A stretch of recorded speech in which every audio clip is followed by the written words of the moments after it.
Welcome to the Idea Industry Podcast. I'm your host, Mr.Yyetti, and this is a continuation from the last two episodes and my conversation with Mr. Kenton Lowe.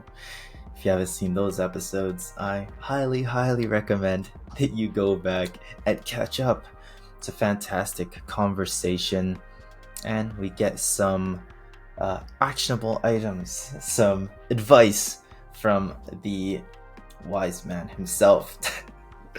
It's a fantastic episode, and of course I hope you enjoy.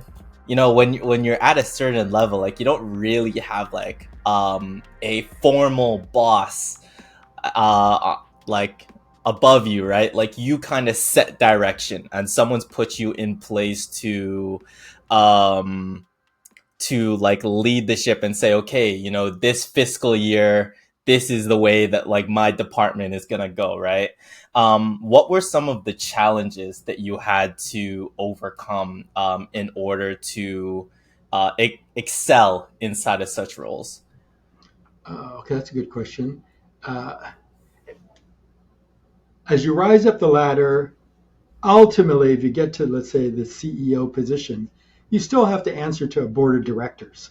Yeah. So unless it's a private company and you say, I make all the decisions, I don't care. Uh, but if, but when you get to that level of responsibility, uh, you you have to be two things. One, skilled, and then second, skilled in whatever capabilities that a leader should be skilled in. And a person with a more well-rounded background is likely to be a better leader, or they better hire a good lieutenant that offsets what they don't know. Yeah. Then you also you have to have the ability to, I call it like, see tomorrow, and people will call that like vision. And you're able to like identify trends that are happening out there, opportunities, gaps in the marketplace. And then probably another thing that's like really critical is you got to be able to sell your idea. If you can't sell your idea, nobody's going to buy it. So you Yeah. have to fine tune that capability, literally, to be able to tell your idea in a sentence. Mm. And that's hard. Like, to boil it down to like one sentence, if you're trying to pitch it to an investor, you're trying to pitch it to, let's say you're further in the organization and you want to pitch it to your boss, or let's say you're the CEO and you need to pitch it to the board of directors. You got to be crisp and concise. Mm-hmm. That's critical. Inside of your marketing, your corporate marketing career, right? What would you say was what like came easy to you? Like the thing that you were like naturally like, oh, okay, you know, like I know how to do this. This is my forte, so on. And what were the skills or tasks or projects, so on, that like you kind of had to like really sit down and like figure out and like learn and teach yourself? Oh, great question. So nothing ever came naturally to me. So I had to learn everything. But Mm, what became easier as time went on, that aligned with my own personal interests, is I just became fascinated with, why do people buy whatever they buy? And so mm, I decided I was going to become an expert at determining how a company, an organization, a product, a brand could basically get into the consideration set of that prospective buyer. What does yeah, it take? And that's led me down the path of truly understanding, like,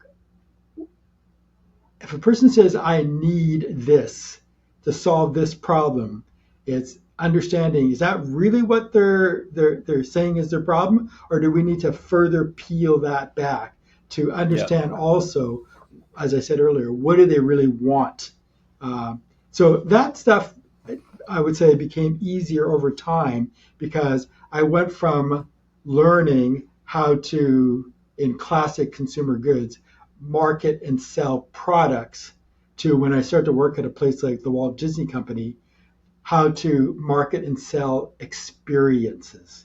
And mm-hmm, so that's kind of like where I am now. is I deliver in my current job an educational experience. I don't just at BCIT have a bunch of courses in marketing, in finance, in animation or whatever. Yeah. I am actually delivering an educational experience that's going to help students go out there and not just get a job. It's going to help them get a fulfilling career. So Mm. that's getting into like back to like needs and wants. A student will say, I need a job. But what do they want? What they really want is a fulfilling career. And Yeah. unless educators understand that, they're just going to be like every other educational institution out there, just Yeah. putting up programs and courses that will help people get jobs. But what do you truly need to deliver to the students so that they will ultimately get to a fulfilling career? So that stuff has become like easier for me like over time because I'm just thoroughly interested in it. What's Yeah. more like difficult is areas that would become new to me. And your entire life you're learning. No matter like where you are today versus where I am today, I am still on a learning curve to learn about like new things, whether they're related to people management, whether they're related to finance, and whether they're even related to the areas of like marketing. There's always like Mm. new things that will take me a while. Like I'm now fascinated with AI, and I'm thinking, okay, what do I need to learn about AI to create a better experience? Mm-hmm.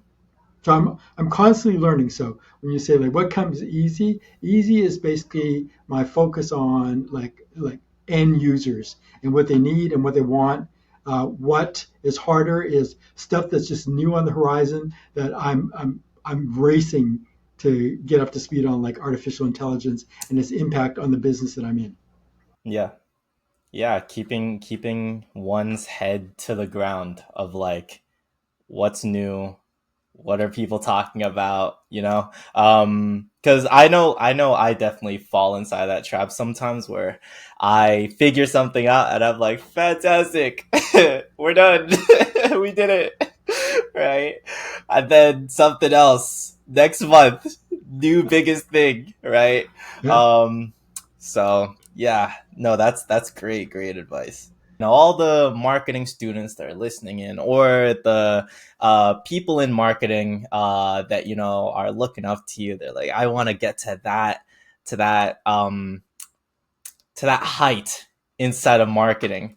What would you say are the biggest skills, either hard skills, soft skills, that one needs to focus on for this era of marketing? Okay, so you said two important things, Victor: hard skills, soft skills. Let's talk first about hard skills. So if somebody aspires to become a CMO someday, I would say the hard skills you need to know today will be how, what are the most current and potentially future ways to connect with your audience and get them to buy your product or your service. So nowadays, this is your world. My world was very different when I was just starting out. But today, it's all about digital marketing. Be an expert in digital marketing.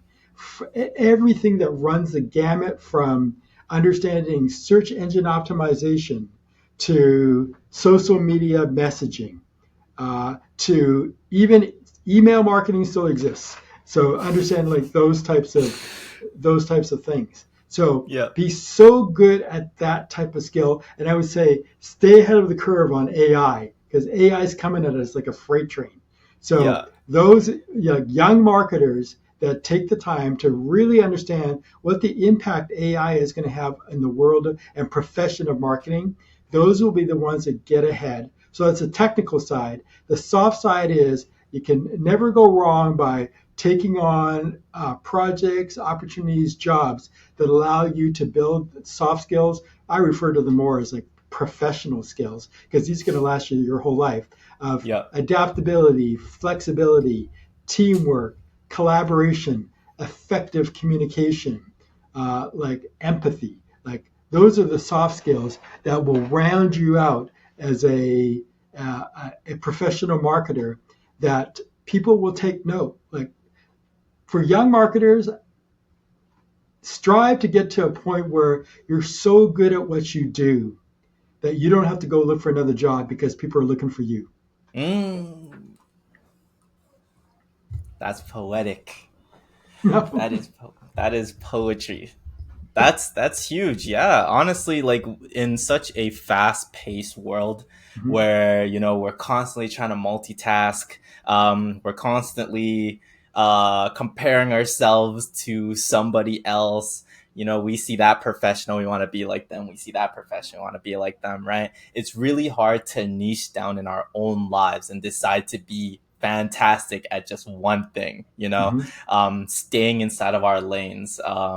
So even for myself, as you say that, I think to myself, and it's like, yeah, I'm like too far stretched. I need to come back in and like focus, find what I'm passionate about, and be amazing at that one thing. Victor, do you know the author Seth Godin? Like I he think he's I've written heard the some name. books. Yeah, he at one point in his career he was like the VP of marketing at Yahoo, but he's a prolific author. He's written some amazing books. One is called Purple Cow. One is called All Marketers Are Liars. but, but one book that he's written that I think is pretty cool. It's just very simple.